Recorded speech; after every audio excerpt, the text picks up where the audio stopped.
कि जो हमारे प्रदेश की जनता के जो मुद्दे हैं और जो तर्क संगत मुद्दे हैं, वो अगर मुद्दे सदन के पटल पर और जनता के सामने और विधानसभा के पटल से अगर उस जनता तक विपक्ष नहीं ले जाएगा, तो सत्ता पर भी प्रश्न उठेंगे और विपक्ष पर तो उठेंगे ही।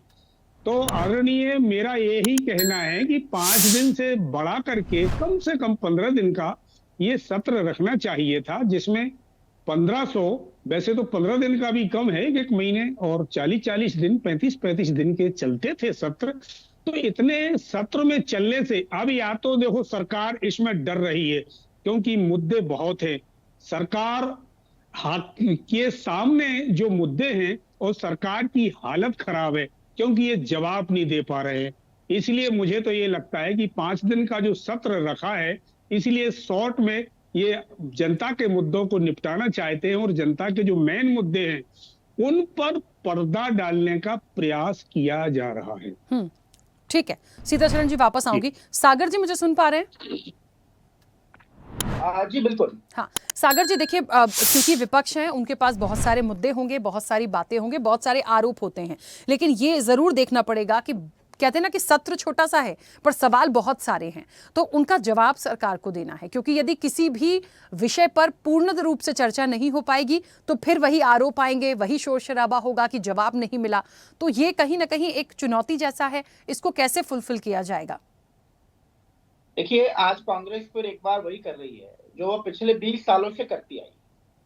तथ्यों से भागना, परंपरा भूल जाना, झूठ बोलकर भ्रम फैलाना। मुद्दा क्या है? 1 से 5 दिसंबर तक जो शीतकालीन सत्र है, कांग्रेस कह रही है सत्र छोटा है, सरकार भाग रही है, लेकिन असलियत क्या है मैं बताना चाहता हूं। कांग्रेस भूल गई है कि पिछले 10 वर्षों में शीतकालीन सत्रों की जो औसत अवधि है वो 4 से 5 दिन की ही होती है। 2015 में 8 दिन की कार्रवाई हुई थी, ये ऐतिहासिक थी। तब भी सरकार भारतीय जनता पार्टी की थी और उसी ने जनता के मुद्दों पर सबसे ज्यादा बहस कराकर दिखाई। जब माननीय कमलनाथ जी की सरकार थी तब भी सिर्फ 4 से 5 दिनों का ही सत्र किया गया था। तो सवाल मेरा कांग्रेस से यह है कि जब आपकी सरकार थी तो आपने 10-15 दिन का, 20-25 दिन का लंबा सत्र क्यों नहीं लगाया? तब क्या जनता के जो मुद्दे थे आपके एजेंडा में नहीं थे क्या? अब जो आप कह रहे हैं, सीताचरण जी कह रहे हैं कि हमने सवाल उन कुछ 1497 को सवाल दिए और सरकार जवाब नहीं दे रही, लेकिन मैं आपको बताना चाहता हूं सच्चाई क्या है। सच्चाई ये है कि जो 1497 सवालों आपने पूछे थे उनके जवाब जो है सरकार पहले से ही विधानसभा सचिवालय को भेज चुकी है। 907 जो है वो ऑनलाइन माध्यम से गए हैं और 509 जो है वो ऑफलाइन माध्यम से गए हैं। हर सवाल का जो जवाब है वो भारतीय जनता पार्टी की सरकार में तैयार है। बीजेपी की माननीय मोहन यादव जी के नेतृत्व की जो सरकार है वो प्रोएक्टिव है, पारदर्शी है और जवाबदेह सरकार है।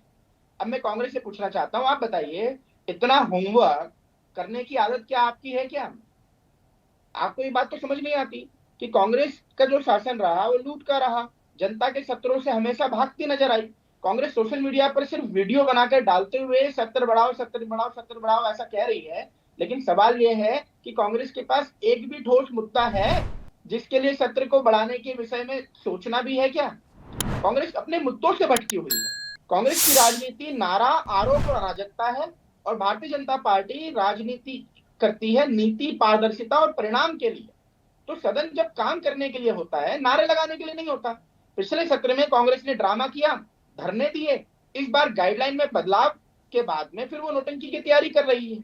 लेकिन भारतीय जनता पार्टी का सदन है जी, यहाँ काम होता है, कैमरा स्टंट नहीं।